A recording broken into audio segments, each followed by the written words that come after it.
நான் நன்றி எடுத்துக்கிறேன், ஸ்தோத்தரிக்கிறேன். எங்கள் கலாத்தியர் புத்தகத்தை படிச்சுட்ருக்கோம். கலாத்தியரில் இன்றைக்கி 13வது வசனத்துலேருந்து 18வது வசனம் வரைக்கும் தியானிக்கலாம்.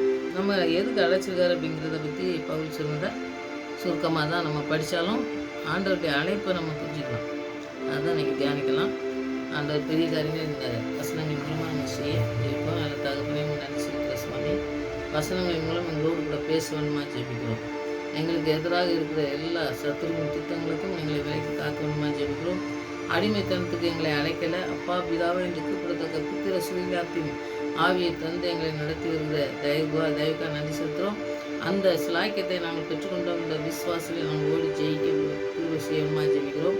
எந்த இடத்துல இருந்தாலும் தேவனுடைய நாமத்தை உயர்த்துகிற பிள்ளைகளாக நாங்கள் வாழ நீங்கள் கிருபை செய்து வழிநடத்துவோமா ஜெபிக்கிறோம். கேட்கப்பட்ட இடத்திலே உயர்த்துகிற தேவன், இல்லாதவர்களை இருக்கிறதாய் அழைத்து எங்களை வழிநடத்துகிற தேவ கிருபை நாளை நடத்தி செல்லணுமா ஜெபிக்கிறோம். வசனங்கள் மூலங்களோடு கூட பேசி எங்களை வழிநடத்துமா ஜெபிக்கிறோம். அவையானவர்களை வழிநடத்த இந்த கருத்தில் அர்ப்பணிக்கிறோம், பொருட்படுத்துகிறோம். இந்த பிரசனம் எங்களை தாங்கி வழிநடத்துமா ஜெபிக்கிறோம். துதிக்கான மயமெல்லாம் அவங்க சேர்த்து ஏசு வச்சு நாம் தெரிஞ்சவங்க நல்ல பிதாவே ஆமென்.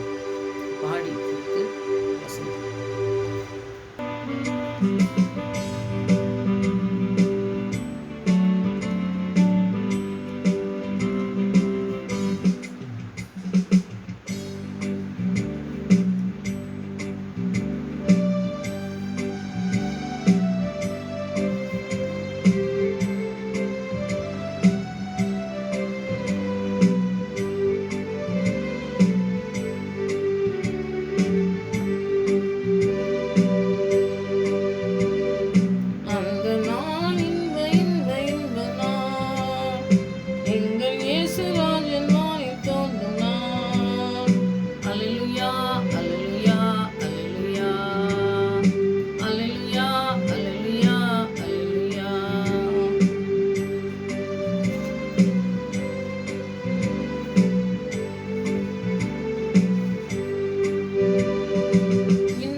18 வரைக்கும் நம்ம படிக்கலாம்.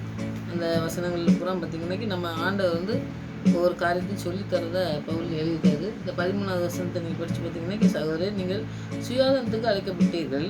இந்த சுயாதனத்தை நீங்கள் மாம்சத்துக்கு ஏதுவாக அனுசரியாமல் அன்பினாலே ஒருவருக்கொரு ஊழியம் செய்யுங்கள். இன்னிடத்தில் அன்பு கூறுவது போல நீ பிறனிடத்தில் அன்பு கூறுவாயான்னு சொல்லி ஆண்டவர் சொன்னதாக அந்த நியாயப்பிரம் முழுவதும் நிறைவேறுது அப்படின்னு சொல்லி ஆண்டவர் சொல்கிறார். இப்போ அன்பு இருக்கணும். அதே நேரத்தில் ஆண்டவர் என்னத்துக்கு அழைச்சிருக்காரு, நமக்கு என்ன காரியத்துக்காண்டி அழைச்சிருக்காருன்னு சொல்லி நம்ம அதை தான் அவர் வந்து சொல்கிறார். இப்போ நமக்கு இது சுருக்கமாக சொன்னோம்னாக்கி நம்ம எப்படி இருக்கணும், எப்படி அழைக்கப்பட்டிருக்கோம், எதுக்காக நம்ம எப்படி இருக்கணும் அப்படிங்கிறத பற்றிலாம் அவர் சொல்கிறத நம்ம பார்க்கலாம். 1 கொரிந்தியர் 9வது அதிகாரத்தில் 19வது வசனத்தை நீங்கள் படித்து பார்த்தீங்கன்னா, நீங்கள் கோர்வையாக நீங்கள் ரோமர்லேயும் இருக்குது, கொரிந்தியர்லேயும் எழுதியிருக்காரு. அதை நீங்கள் படித்து பார்த்தீங்கன்னாக்கி தெரியும். 19வது வசனம், நான் ஒருவருக்கும் அடிமைப்படாதவனாக இருந்தும் நான் அதிக ஜனங்களை ஆதாயப்படுத்தி கொள்ளும்படிக்கு என்னைத்தானே எல்லோருக்கும் அடிமையாக்கினேன் அப்படின்னு சொல்லி நம்ம போட்டிருக்காரு. ஏன்னா இது வந்து சுயாதனத்துக்கு அழைக்கப்பட்டிருக்காருன்னா, நம்ம வந்து அவர் வந்து யூத இதில் எல்லாம் படித்து நல்லா எல்லாத்துலேயுமே நல்லா கற்று தேர்ந்த ஆளாக இருந்ததுனால அவர் வந்து சொல்கிற காரியங்களும் வந்து ஆண்டர்கிட்ட கற்றுக்கிட்டு இன்னும் அதிகமாக நமக்கு வந்து கற்றுத்தரதை நம்ம பார்க்கலாம். ஏன்னா வந்து நம்ம அழைக்கப்பட்ட அழைப்பை நம்ம வந்து புரிஞ்சுக்கிடணும். நம்ம முதல்ல நம்ம அழைக்கப்பட்ட அழைப்பை மட்டும் தெரிஞ்சுக்கிட்டோம்னாக்கி நம்ம ரொம்ப அருமையாக ஒரு பவுல்லாம் ஓடினார் பாருங்க. அந்த மாதிரி அதாவது நம்ம சூழ்நிலை எப்படி இருக்கலாம், நம்ம வந்து போகிற இடங்கள், நம்ம இருக்கிற சூழ்நிலை எல்லாமே எப்படியோ இருந்திருக்கு அவருக்கு. ஆனால் வந்து ஆண்டருடைய அழைப்பை பெற்றதுனால அவர் வந்து கரெக்டாக ஓட முடியும், அவர் கடைசி வரை நம்மளை நடத்துவாருங்கிற ஒரு உறுதியான நம்பிக்கையில் போனார் பாருங்க. அதனால் அதை சொல்கிறாரு. நான் வந்து நிறைய காரியங்கள் நான் சொல்லும் பொழுது பார்த்திங்கன்னா, நான் மற்றவங்களுக்கு யாருக்குமே அடிமையாகவே இருக்கலை. இருந்தாலும் நாங்கள் அவன் சொல்லும்போது அந்த இடத்துக்கு போகும்போது ஒவ்வொரு மாதிரி அவர் வந்து மாற்ற வேண்டிய ஒரு காரியங்கள் நிறைய இருந்தது. அவங்க எதுக்காக அவர் செஞ்சார் அப்படின்னு சொல்லி நம்ம பார்த்தோம்னாக்கி, நம்ம சுயாதனத்துக்கு அழைக்கப்பட்ட, ஆனால் வந்து அடிமைத்தனத்துக்கு நான் அடிமைப்பட்டிருக்கேன் அப்படிங்கிறத பற்றிலாம் போடாமல் அதை வந்து ஆண்டருடைய வசனத்தை சொல்ல போகும்போது நிறைய காரியங்களை வந்து விட்டு கொடுக்க வேண்டிய இருந்தது. அதனால் நான் விட்டு கொடுத்தேன். அப்படியே நான் வந்து ஊழியத்துக்கு தடைப்படாமல் இருக்கணும். அதுக்காக தான் நான் வந்து சுவிசேஷத்துக்காக தான் நான் வந்து சில காரியங்களை நான் வந்து அவங்களுக்கு வந்து விட்டு கொடுத்து நான் போனேன். அப்படியே நான் வந்து அதை ஆண்டவர் சொல்லறதுக்கு நான் பயந்துட்டு போகவும் இல்லை, மனுஷனுக்கு நான் பயப்படவும் இல்லை அப்படிங்கிறத வந்து அவர் வந்து சொல்லுவார். அவர் வந்து நிறைய காரியங்கள் சொல்லும் பொழுது அவங்களுக்கு வந்து பிடிக்காததை சொல்லும் பொழுது, அவங்க வந்து ஆண்டவர் சொல்கிறத சொல்லும் பொழுது அவங்களுக்கு பிடிக்கலை. ஏன்னா வந்து உலக ஏற்ற மாதிரி அவர் பேசவே செய்யலை. ஊழியம் செய்யும்போது அவர் வந்து ஆண்டவர் சொன்ன காரியங்களை சொல்லும்போது இவங்க சொல்கிறாரு, இது மாதிரி அவன் வேறு மாதிரி பிரசங்கம் பண்ணதான் அப்படின்லாம் சொல்லி நிறைய சொல்கிறத நம்ம பார்ப்போம். அப்போ இவர் வந்து கிறிஸ்தவ இதுக்கு வந்து கொள்கைக்கு வந்து அவர் வந்து நிறையா வந்து வேண்டாத சொல்கிறாரு அப்படின்னு சொல்கிறது வந்து தவறான காரியம். ஏன்னா வந்து ஆண்டவர் சொன்ன காரியங்களை தான் அவர் சொல்கிறாரு. அவர் அன்பாக இருக்குன்னு சொல்கிறாரு. ஊழியம் செய்யும்போது நிறைய தடைகள் வரும், அதுக்கெல்லாம் வந்து அவர் மீறி நிறைய இடத்துல வந்து ஒரு போர் பண்ண வேண்டிய இருந்தது. அவங்க சண்டை போடும்போது இவர் பேச வேண்டிய இருந்தது. அந்த மாதிரிலாம் இருக்கும்போது இவங்க வந்து வேறு மாதிரி போகிறான் அப்படின்னு சொல்லி சொல்கிறத நம்ம பார்க்கணும். ஆனால் வந்து பவுல் எல்லாருக்கும் உதவி செய்கிறதா இருந்தார். அவர் வந்து பார்த்திங்கன்னாக்கி அவர் நிறைய பேர் வருத்தப்படுத்தினாங்க. அவர் கிறிஸ்துவுக்காக அவர் வந்து அந்த ஊழியம் செய்வது கடுமையான தடை அதெல்லாம் இருக்கும்போது கூட பவுல் வந்து அதெல்லாம் தெரிஞ்சுக்கிட்டு தான் இருந்தார். ஏன்னா வந்து புறஜாதிகிட்ட போனோம்னாக்கி இந்த மாதிரி இருக்கும், வேதனைகள்லாம் இருக்குங்கிறத பார்த்துட்டு தான் அவனுடைய அழைப்பை பெற்றுக்கொண்டு போனார். அவன்கிட்ட வந்து நிறைய இடத்துல பவுல் ஊழியத்துக்கு போகும்போது பாருங்கள், அவர் ரட்சிப்பை பற்றி தான் நிறைய பேசுகிறார். நீ ரட்சிக்கப்படணும், ஆண்டவருடைய அழைப்பை பெற்றுக்கொண்டனா நீ வந்து ஊழியம் எப்படி செய்யணும் அப்படிங்கிறத பற்றிலாம் நிறைய பேருக்கு நமக்கே வந்து இப்போ நிறைய காரியங்கள் சொல்லித்தரதை நம்ம படிக்கலாம். ஏன்னா மற்றவங்க சொல்கிற மாதிரி சொல்லுவார். அது நமக்கு ரொம்ப நமக்கு உபயோகமாக இருக்கும். நமக்கு வந்து அது பிரயோஜனமாக இருக்கிறதுக்கு தான் ஆண்டவர் வந்து இடம் சொல்லியிருக்காரு. அதை நம்ம படிக்கணும். அப்போ கிறிஸ்தவ வாழ்க்கையில் ரட்சிப்பின் குறிக்கோளை மற்றவர்களுக்கு சொல்லணும்னாக்கி நாம் வந்து நிறையா உரிமைகளை விட்டு கொடுக்க வேண்டியது இருக்குது. நிறைய ஊழியக்காரங்களாம் பார்த்திங்கன்னா, ஊழியம் செய்கிறவங்க பார்த்திங்கன்னா நிறைய தடைகளை மீறி தான் நம்ம போய் வந்து ஆண்டவருக்கு ஊழியம் செய்ய முடியும். ஏன்னா வந்து நம்ம சரியான பாதையில் கொண்டு போகும்போது அது சரின்னு சொல்லி ஏற்றுக்கிறதுக்கு உடனே வந்து யாருக்குமே வந்து அந்த மாதிரி கிடைக்கிறதே கிடையாது. ஏன்னா வந்து ஆண்டோடைய வசனங்களையோ ஆண்டவர் சொல்கிற காரியங்களையோ ஏற்றுக்கிறதுக்கு மனம் வந்து நிறைய பேருக்கு இருக்கவே இருக்காது. அப்போ நம்ம வெளியே போகும்போதோ உலகத்துக்குள்ளே போகும்போதோ பார்த்திங்கனாக்கி நம்ம நிறைய கஷ்டங்கள், நிறைய பாடுகளெல்லாம் சந்திக்க வேண்டிய இருக்குங்கிறது தான் பவுலுங்க சொல்கிறாரு. அப்போ வந்து நாம் வந்து நிறைய காரியங்களை விட்டு கொடுத்து போகணும் அப்படிங்கிறதுல அவர் வந்து நான் வந்து ஒரு பந்தயத்துக்கு போகிறேன். நான் பந்தயத்துக்கு போகும்போது பார்த்திங்கனாக்கி நான் ஜெயிக்கணுன்னாக்கி எப்படி இருக்கணும், நான் இதில் போகும்போதே இதில் நிறைய தடைகள் வரும், நிறைய காரியங்கள் நமக்கு வரும். அதெல்லாம் நம்ம தாண்டி தான் போகணும் அப்படிங்கிறத நினச்சிக்கிட்டு தான் அவர் போவார். ஏன்னா நம்ம போகும்போது ஓட்டத்துக்குள்ளே போகும்போது பாருங்கள், இதில் யாராவது தோற்று கொண்டு போவாங்களா, ஜெயிக்கணும்னு தான் போகிறாங்க. ஆனால் எல்லாருமே ஜெயிக்கிறதுல ஒரு ஆள் தான் ஜெயிக்கிறது. அப்போ அந்த ஓட்டத்தில் ஓடணும் அப்படிங்கிறது. பந்தயத்துக்கு ஓடுறவன் நீங்கள் வந்து ஓடும்போதே ஜெயிக்கணும் அப்படிங்கிற காரியத்தை நீங்கள் ஆண்டவர் ஜெயத்தை தான் நமக்கு தரதுக்கு இருக்காரு. அவர் சொல்கிற மாதிரி காரியத்தை நீங்கள் செஞ்சீங்கன்னாக்கி இந்த ஜெயத்தை பெற்றுக்கொள்ள முடியும். அந்த ஜெயத்தில் ஓடணும், அந்த காரியத்துக்கு தான் நம்மளை நடத்தி வராரு. அப்படியே நீங்கள் வந்து வேறு காரியத்துக்குள்ளே போனீங்கன்னாக்கி நீங்கள் ஆசீர்வாதத்தை இழந்து போவீங்கிறத சொல்கிறாரு.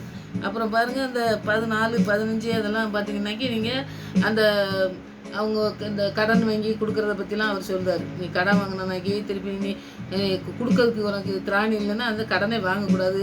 கடன் வாங்கினாக்கி கடன் வாங்காதது மாதிரி இருக்கணும். கடன் கொடுக்க தான் செய்யணும் ஆண்டவர் சொல்கிறாரு. நீ கொடுக்குறவனா மாற்றுவேன், நீ வந்து வாங்கக்கூடாது அப்படின்னு சொல்கிறாரு. அது வந்து நம்ம செய்யணும் அப்படிங்கிறத அந்த இடத்துல சொல்கிறாரு. நீங்கள் ரோமர் 13:8-9 படித்து பார்த்தீங்கன்னாக்கி அந்த இடத்துல நீங்கள் படிக்கலாம். ஏன்னா விசுவாசி வந்து கடன் வாங்கக்கூடாது, நீங்கள் கடனே வாங்காமல் இருக்கணும் அப்படிங்கிறதெல்லாம் ஆண்டவர் சொல்லலை. கடன் வாங்கினாக்கி அவள் வந்து கொடுக்குறதுக்கு நம்ம திராணி இருக்கணும். இல்லாட்டா நமக்கு வந்து அது இது கண்டிப்பாக அது நமக்கு முடியாது, நம்மளால் முடியாத காரியத்துக்கு நம்ம ஏதாவது காரியங்களுக்கு நம்ம வாங்கினோம்னாக்கி அது தப்பு இல்லை. அதை வந்து திருப்பி கொடுக்கறதுக்கு நம்ம மனசு இருக்கணும், நம்ம கொடுக்கணும். அதை கண்டிப்பாக வந்து நம்ம அதை கடனை வாங்கினோம்னாக்கி ஒரு ஆள்கிட்ட யார்கிட்டயோ போய் நீங்கள் உங்கள் வாழ்க்கையில் நீங்கள் பார்த்தீங்கன்னாக்கி நீங்கள் நல்ல ஃப்ரெண்ட்ஸாக இருப்பாங்க.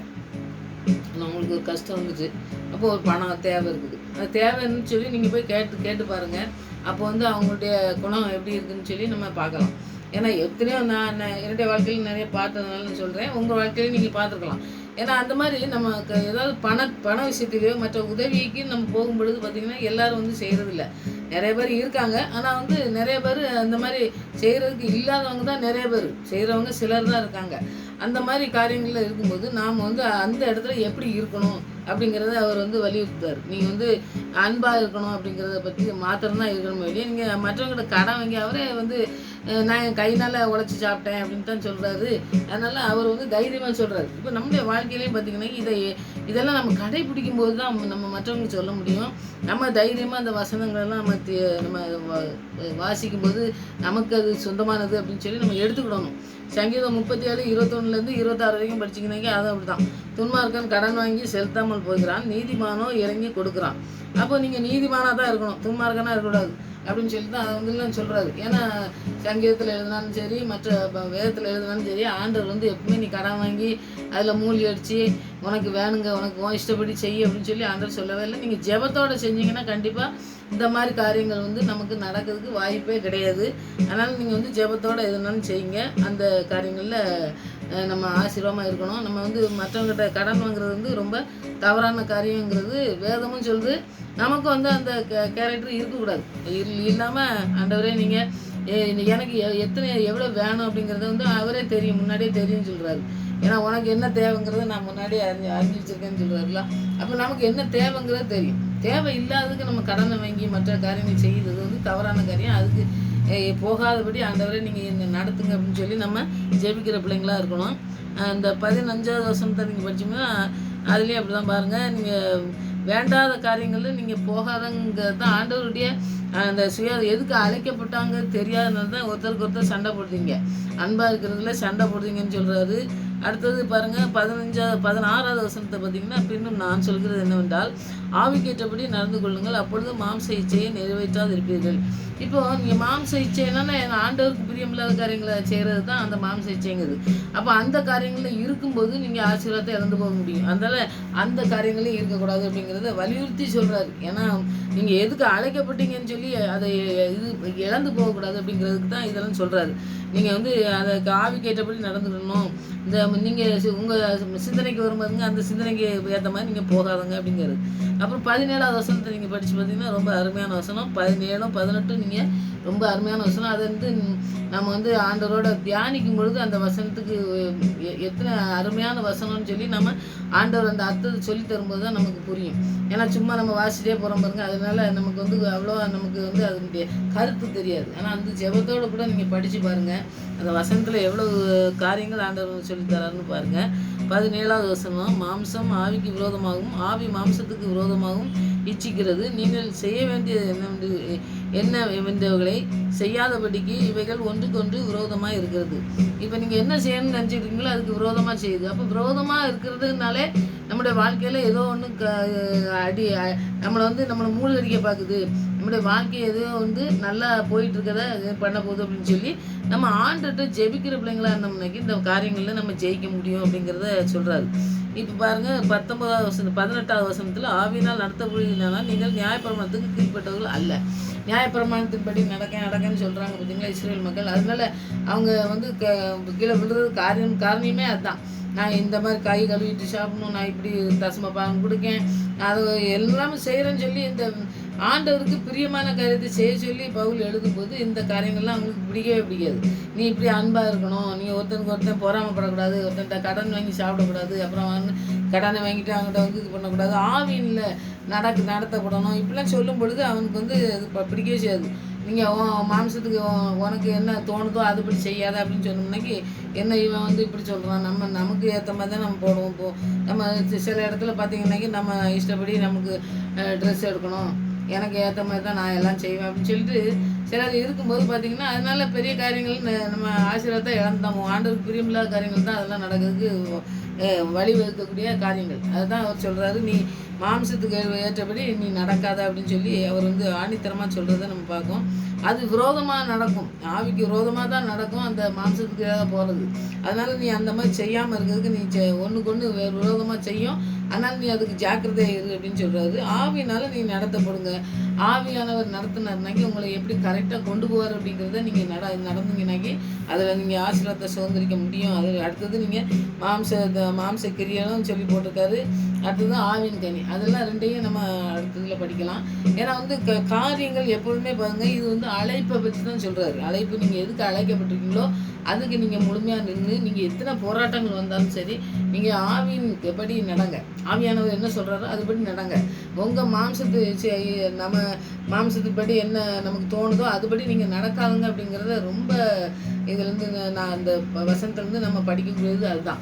நம்ம ஆவியானவர் என்ன சொல்கிறாரோ அதுபடி நம்ம நடக்கும் பொழுது நிறைய காரியங்கள் நமக்கு விரோதமாக வர்றதுக்கு வாய்ப்புகள் இருக்குது. நிறைய நமக்கு விரோதமான பிரச்சனைகள் வர்றதுக்கு சந்திக்க வேண்டிய காரியங்கள்லாம் நிறைய இருக்க தான் செய்யுது. ஏன்னா நம்ம எதையுமே சந்திக்காமல் நம்ம போகவே முடியாது. ஏன்னா சந்திக்கிறதுக்கு ஆண்டவர் நம்ம சந்திக்கிறதுக்கு நம்மளுடைய வாழ்க்கையில் வரும் பொழுது ஆண்டவர் நம்மளோட கூட இருந்து நமக்கு உதவி செய்யும் பொழுது அந்த சந்திக்கிறது மூலமாக இன்னும் ஆண்டவர்கிட்ட நல்லா நெருங்கி ஜீவிக்கிற அந்த ஜீவியத்துக்குள்ள நாமும் போக முடியும், மற்றவங்களையும் கொண்டு போக முடியும். ஏன்னா எதுவுமே பாருங்கள், நம்ம ஒரு காய்கறி மற்ற எதுவுமே எடுத்துக்கோங்க, நீங்கள் போட்ட உடனே நீங்கள் அதனுடைய பலனை பெறவே முடியாது. ஏன்னா அதுக்கு என்னென்னலாம் செய்யணும் அப்படிங்கக்கூடிய காரியங்கள்லாம் நீங்கள் செஞ்சால் தான் அது நமக்கு அதுக்கு பலன் கொடுக்கும். நம்ம உரம் வைக்கணும், அதுக்கு தண்ணி பாய்க்கணும், அதுக்கு மருந்து போடணும், எல்லாம் செய்யும் பொழுது அதனுடைய பலன்களை நம்ம பெற முடியும். அப்போ நம்ம ஒரு செடிக்கே இவ்வளோ பெரிய காரியங்கள் நம்ம செய்ய வேண்டியிருக்குது. அப்போ ஆவிக்குரிய வாழ்க்கையில் நம்ம நடக்கும்போது ஆண்டவர் நம்மளை அப்படியே போனோடனே இந்தப்பா நீ பெரிய ஒரு மாளிகை வச்சுக்கன்னு சொல்லி கொடுத்தோம்னாக்கி அவனுக்கு என்ன செய்யணும்னே தெரியவே செய்யாது. ஆண்டவர் எல்லாத்தையுமே கற்றுக் கொடுத்து அதை நேர்த்தியாக செய்யக்கூடிய நல்ல தகப்பன்.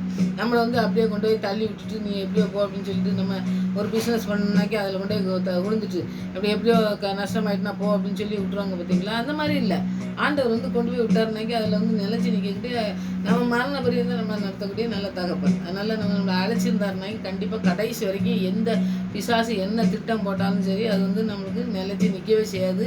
அதுலேருந்து தூக்கி எடுத்து நம்மளை நடத்துறதுக்கு நல்ல தகப்பன் உண்டு.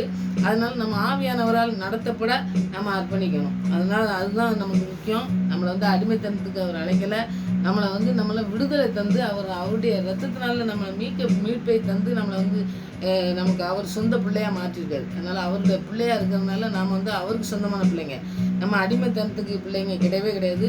அதனால் நம்ம யோசிக்கிறது எல்லாமே ஆவியானவர் என்ன சொல்கிறாருங்கிற அந்த யோசனையில் நம்ம நடந்து செல்லும் பொழுது நிறைய பிசாசு சோதனையில் கொண்டு வருவோம். ஏன்னா ஆண்டவரே சோதித்தவன் நம்மளை சோதிக்காமல் இருப்பானா? அப்போ அந்த சோதனையிலிருந்து ஆண்டவர் எப்படி வெற்றியை சுதந்திரிச்சார்? வார்த்தையின் மூலமாக.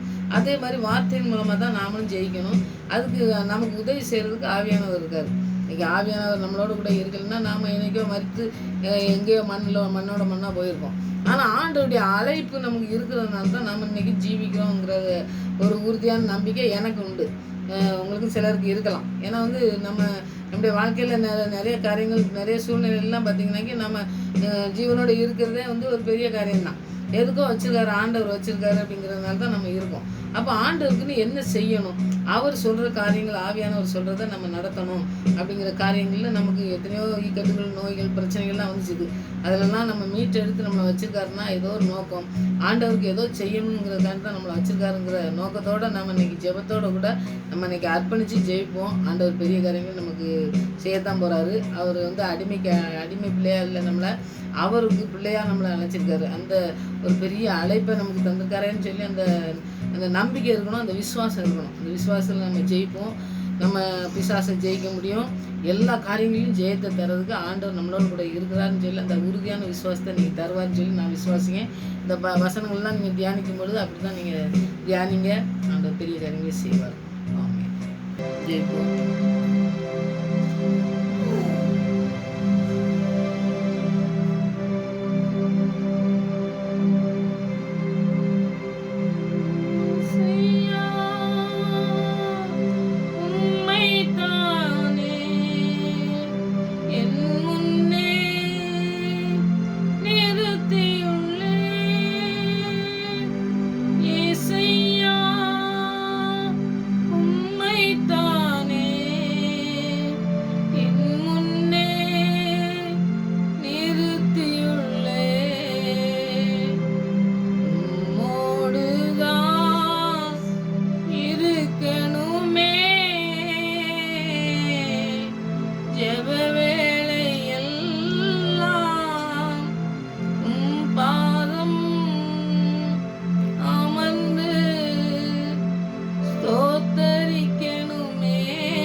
பாதத்தில் அமர்ந்திருக்கிற நேரம் மாத்திரம்தான் எங்களுக்கு ஆண்டவரே சமாதானத்தை கொடுக்கிற நேரமாக இருக்கிறபடியால் அதுக்கப்புறம் எங்களை அடிமைத்தனத்துக்கு அழைக்காதபடி எங்களை சுயாதீனத்துக்கு அழைத்திருக்கீங்க சுவாமி.